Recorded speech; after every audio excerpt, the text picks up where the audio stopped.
favorite stunts with her is to go buy something and she'll like it and says, how much is it? Because that's the first word she must have learned in Hungarian. How much is it?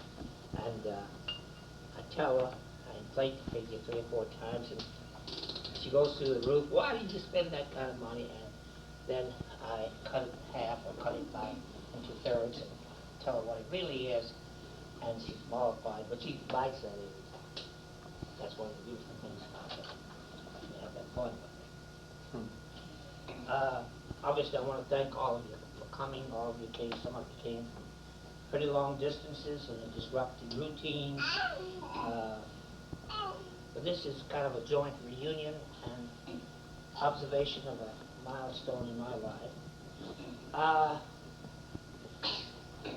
And I want to make these remarks now because these are things that I consider important for me to say. And while I hope, certainly hope, that it won't be the last time we'll gather together like this one the other day. Too many times in our lives we let opportunities go by, and the opportunities get lost forever. It's all too easy in our lives today to let such opportunities pass.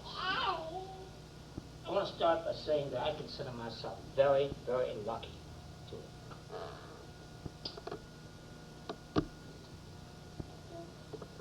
have gotten to the Senate. If any of you had known me when I was in the 6 to 12-year-old age group, none of you would have placed a bet on my being here. I guarantee you, because I was sick most of the time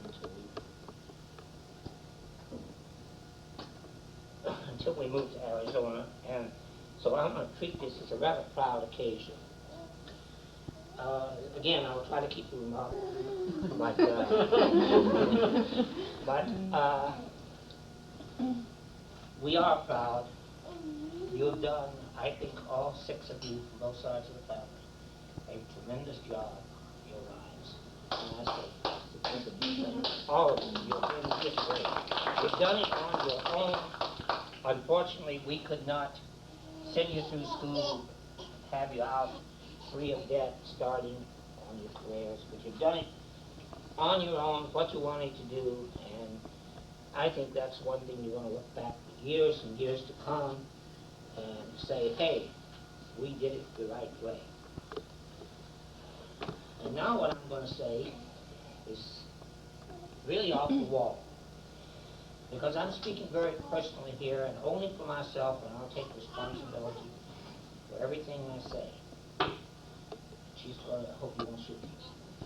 But speaking very personally, I'm extremely proud of all of you for another reason. All 6 of you from both sides came from moderate or mildly Jewish families. Both parents were Jewish. And 5 of you who have mates, none of whom were born Jewish, and every one of them, every one of your mates, fit you so well. I don't think anybody with a computer, we've been talking about this weekend about what computers do, but I don't think computers could have matched up people as well as you 5 who do have mates. I think that's just fantastic. But I want to thank those mates, and I'm going to use that term for lack of a better one in this situation.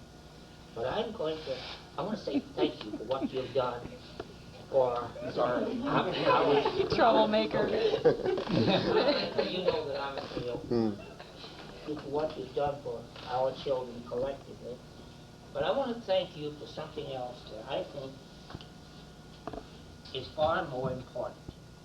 Because our children, having mates such as you, have done something very wonderful for the man off the clans. And what you've done, in essence, is you have kept us from slipping into what I would term a ghetto of the mind. Just suppose that you had married man off the children and married Jewish people, Jewish spouses from an average Jewish house, Jewish family. we would have slipped into very traditional ways, we certainly wouldn't have had the, what's the word, ecumenical situation like we had last year over at Miriam and Keith's, where we had a Mogan David on top of a Christmas tree, which I think you kept us from slipping into that awful thing that I consider so many Jewish people into. This ghetto of the mind have otherwise. And we think that's, I think, personally, I think that's what,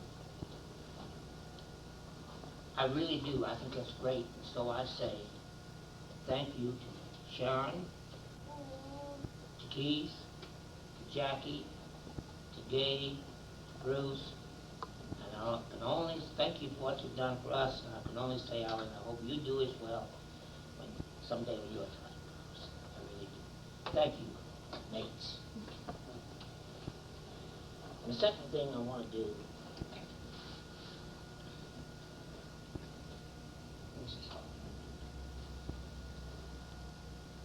is to tell you how much I love you.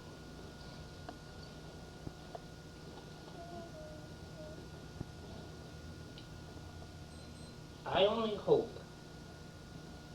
and this kind of applies in one sense only to Miriam and Melvin and Alan, but in a larger sense to all of you, that I can pass along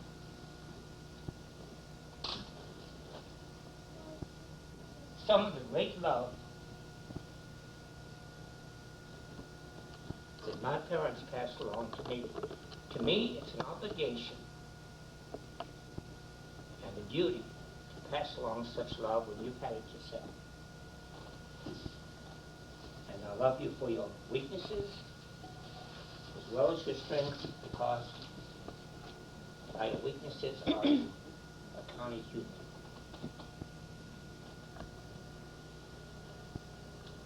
I've said it, and I hope all of you take what I've said in the right way and not in the wrong way.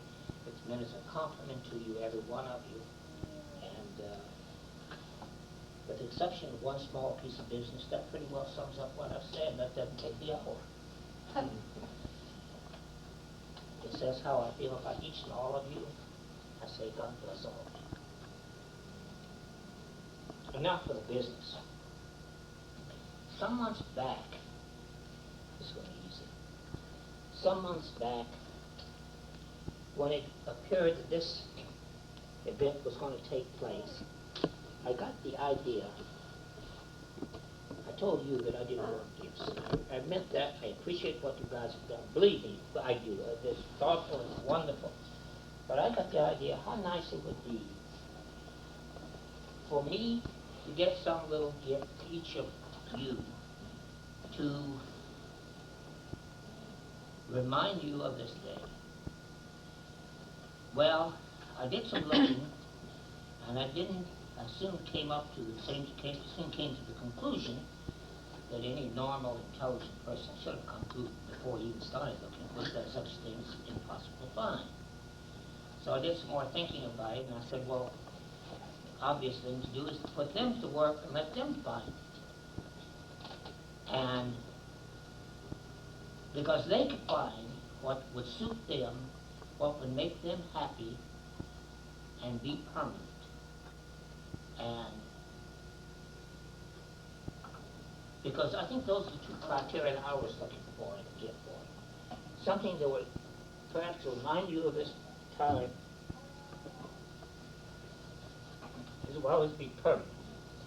So I decided I want you to do that. And I appoint each and every one of you 6, with certain exceptions that I'm going to give you, to go out and find a gift for yourself.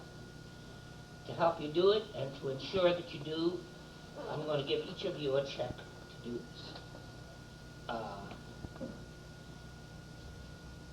Now, if that defies some kind of logic or conventionality, I'm going to change things still further. In that, for those of you with children, that is our grandchildren, I want to give the thing to check, with your permission, to the grandchildren. And that's done so that there will be something that I call conventionality. continuity between families. And so I'm going to give each of you a check to do that. And I hope, now remember, it has to be fairly permanent.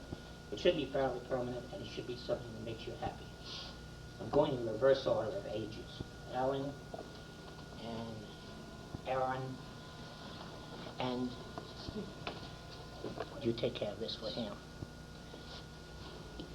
And now Dave, and Miriam and Keith, and Una, and Tammy, and one without a name. Oh, sure. Only this isn't to be permanent. This is for either for or on the trip.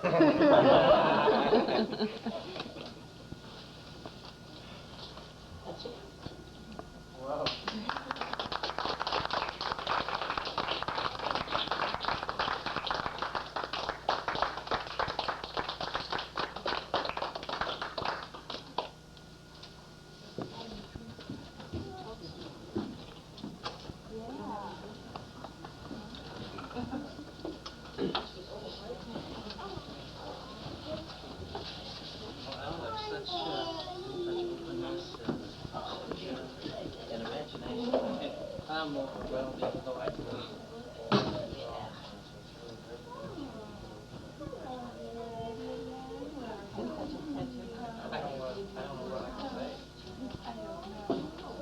When you hear Mel say that, all right. Well, tell him you love him, Mel.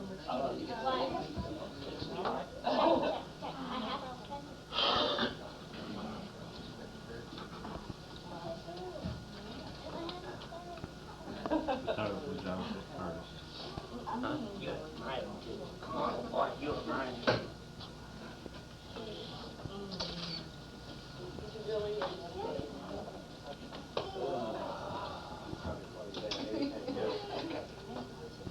That's it up to me. Pardon? That's up to me.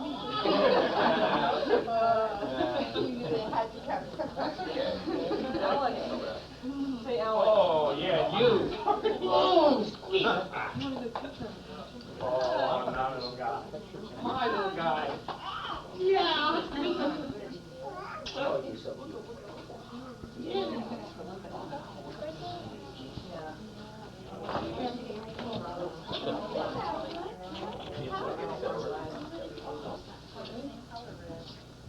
You're just coming up on your 60th, right?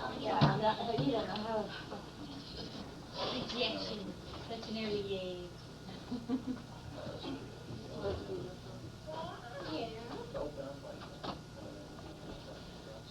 You got something for us.